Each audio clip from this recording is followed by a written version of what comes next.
Following Lincoln's election on December 20th, 1860, South Carolina secedes from the United States and joins the Confederacy, becoming the first state of the Confederate States of America.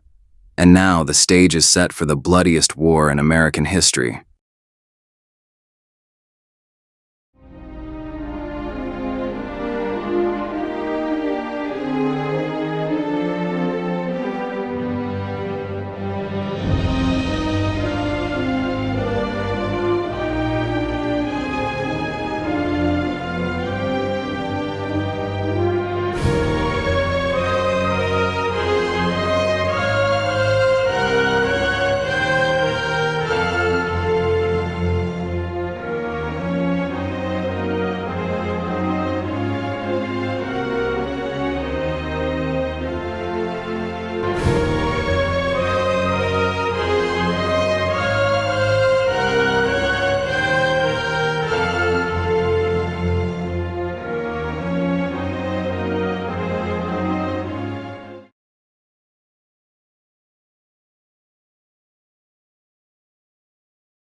On December 27, 1860, Union Major Robert Anderson and his garrison abandon Fort Moultrie and take up a new position in Fort Sumter just after the Confederates occupy Charleston.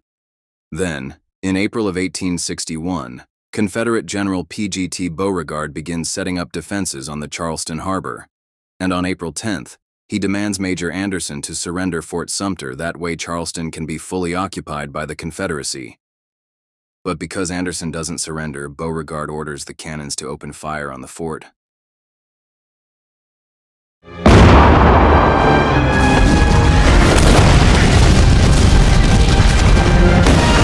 Beauregard's guns opened up and delivered deadly fire to Fort Sumter.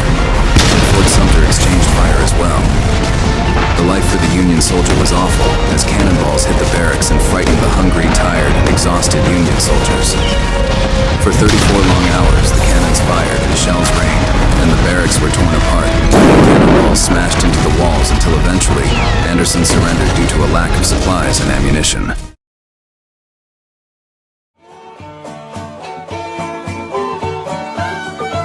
Well, I wish I was in the land of cotton wool, and there I not forgot to look away. Now finally, General Beauregard has seized control of Fort Sumter in Charleston and has taken its garrison prisoner.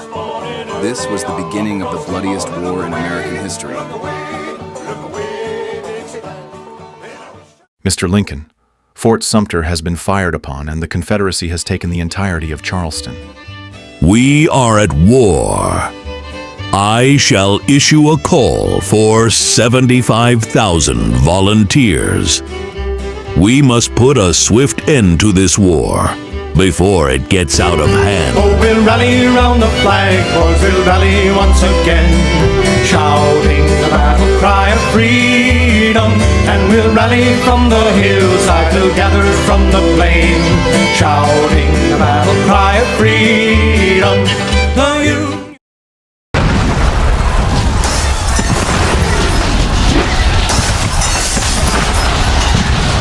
The Baltimore riots erupted when pro-Confederate Northern Democrats, otherwise known as Copperheads, rose up against passing-by Massachusetts militia. This caused heavy fighting and chaos in the streets, and left 41 soldiers killed or wounded, and possibly hundreds of pro-Confederate civilians killed or wounded.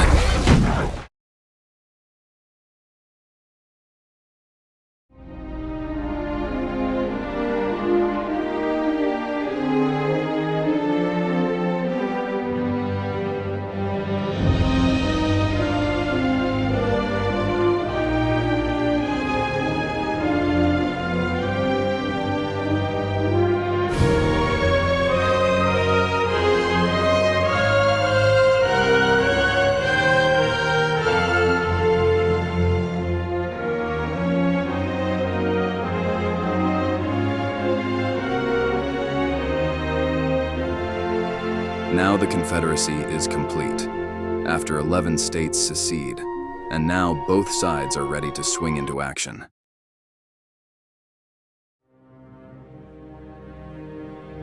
On May 27, 1861, Lincoln appointed Union General Irvin McDowell to command of the Army of Northeastern Virginia.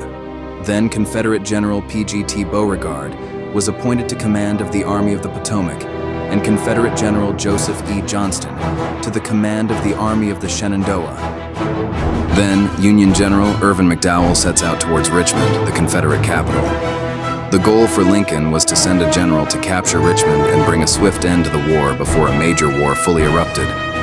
But unfortunately, McDowell will have to first face Beauregard and his army of 22,000 men.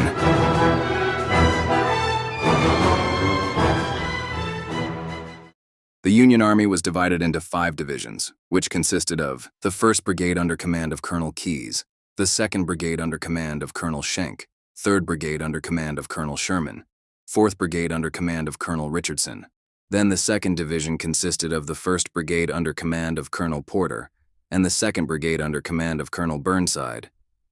The 3rd Division consisted of the 1st Brigade under command of Colonel Franklin, the 2nd Brigade under command of Colonel Wilcox, and the 3rd Brigade under command of Colonel Howard. The 5th Division consisted of the 1st Brigade under command of Colonel Blenker, the 2nd Brigade under command of Colonel Davies. Confederate General Johnston and the Army of the Shenandoah moved to support General P.G.T. Beauregard and the Army of the Potomac to try and repel the Union advance on Richmond. The Army of the Potomac was divided into 7 brigades, which consisted of the 1st Brigade under command of Brigadier General Bonham, then the 2nd Brigade under command of Brigadier General Ewell, the 3rd Brigade under command of Brigadier General Jones, 4th Brigade under command of Brigadier General Longstreet, the 5th Brigade under command of Brigadier General Koch, 6th Brigade under command of Brigadier General Early, and the 7th Brigade under command of Colonel Evans. The Army of the Shenandoah consisted of the 1st Brigade under command of Brigadier General Jackson, then the 2nd Brigade under command of Brigadier General Bartow, the 3rd Brigade under command of Brigadier General B, and the 4th Brigade under command of Brigadier General Smith. McDowell marches to Richmond and purposely attacks Confederate General P.G.T. Beauregard at Manassas Junction or Bull Run, because Manassas Junction is a combination of 2 railroads, one that leads to the Shenandoah and the other that leads to McDowell's destination, Richmond.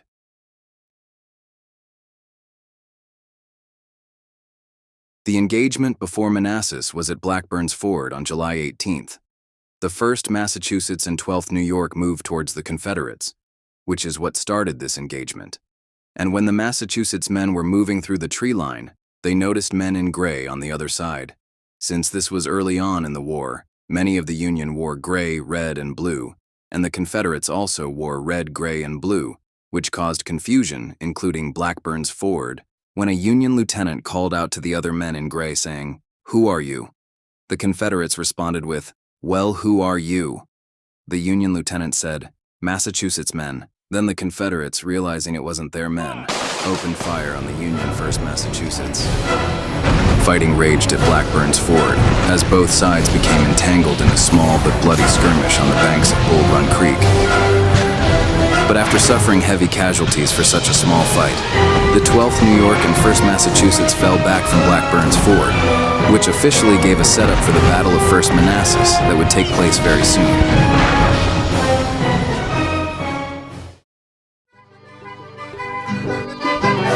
For the first time in warfare, trains were being used to transport troops. Because Johnston was so far away from Beauregard, he had to transport his men by train in order for them to get there in time. And in the nick of time, Johnston arrived to support Beauregard right before he and McDowell engaged. Hurrah for the bonny blue flag that bears a single star.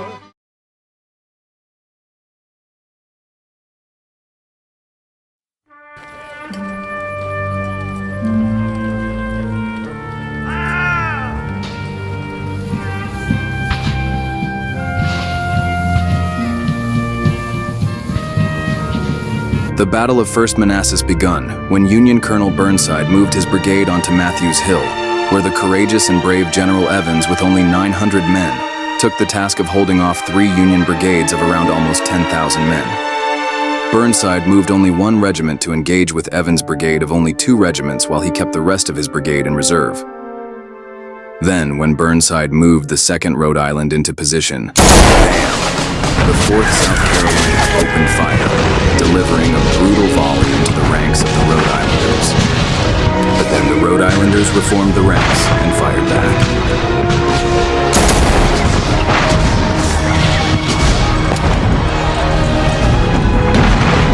Now both sides were delivering deadly and brutal fire to each other.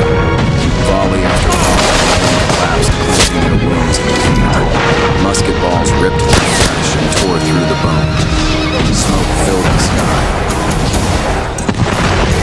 The duel continued as men went down in stores and cannonballs destroyed line formation and torn limbs apart.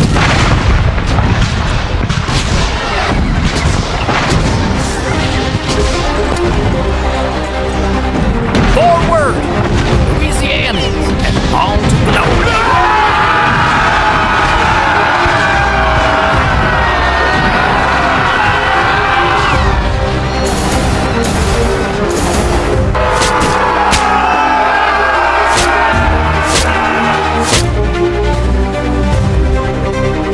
Fire!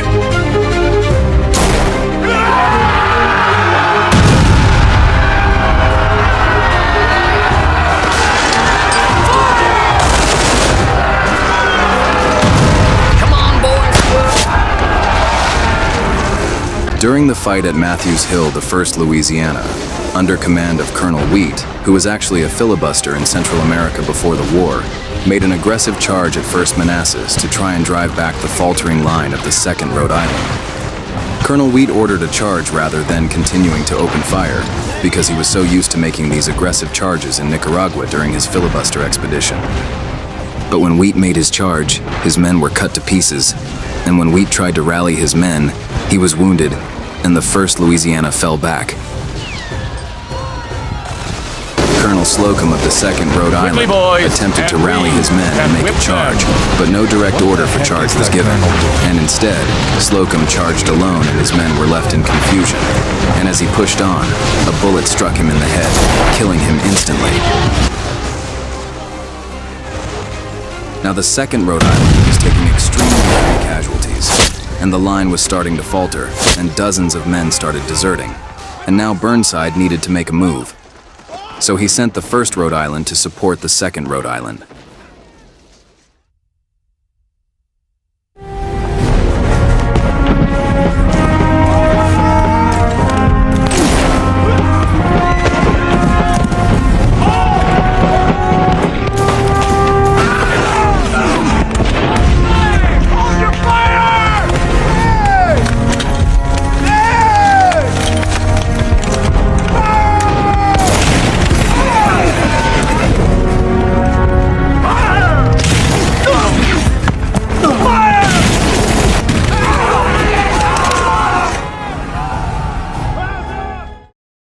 General B and his Alabamian and Georgian brigade supported the right flank of Evans' brigade, and they desperately fought to hold off the remnants of the 2nd Rhode Island.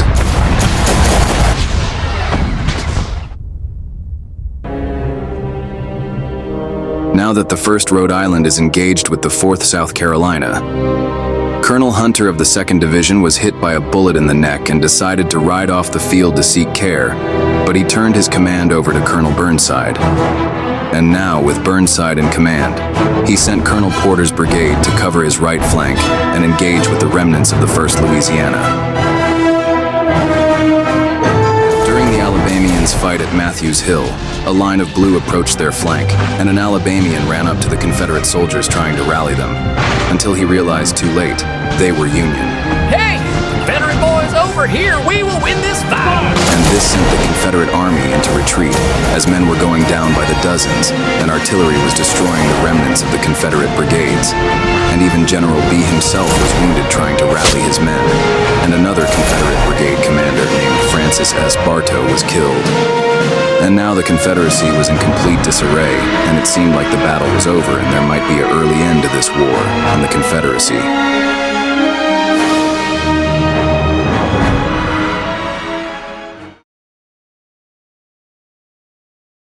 The survival of the Confederacy now depended on one man, General Thomas J. Jackson, or known by the nickname he would earn here today. Stonewall Jackson.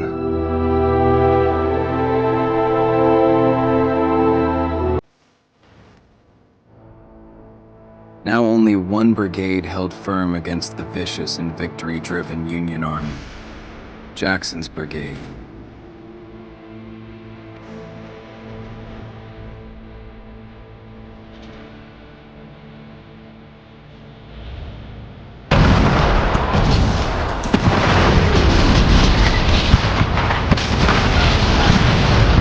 General B saw Jackson and his men on Henry Hill and decided to rally his men.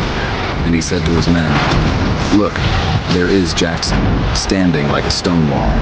Rally behind the Virginians."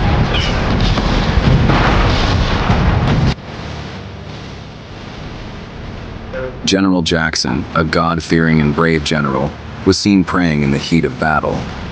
He didn't have fear of death because he believed God would take him when it was time.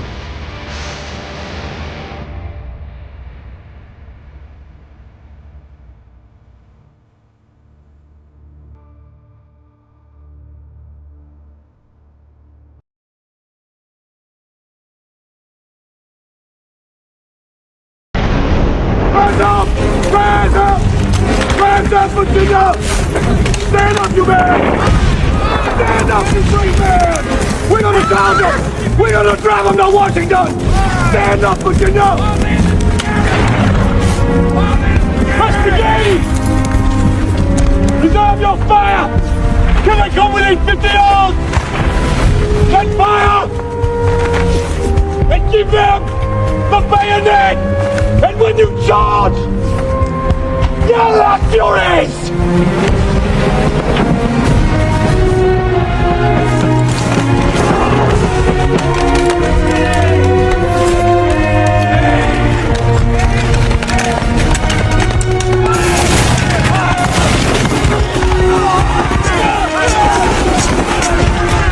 Charge!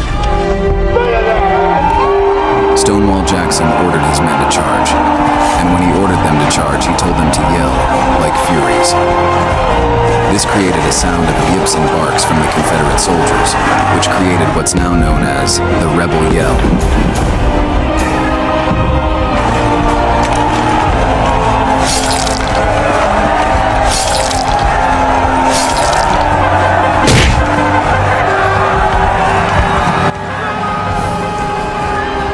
Now, Jeb Stuart's cavalry made a flank attack on the Union 11th New York Zouaves. This supported Jackson's charge and helped him crush the Union and send them down the hill.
Jackson actually did it. He won us the battle.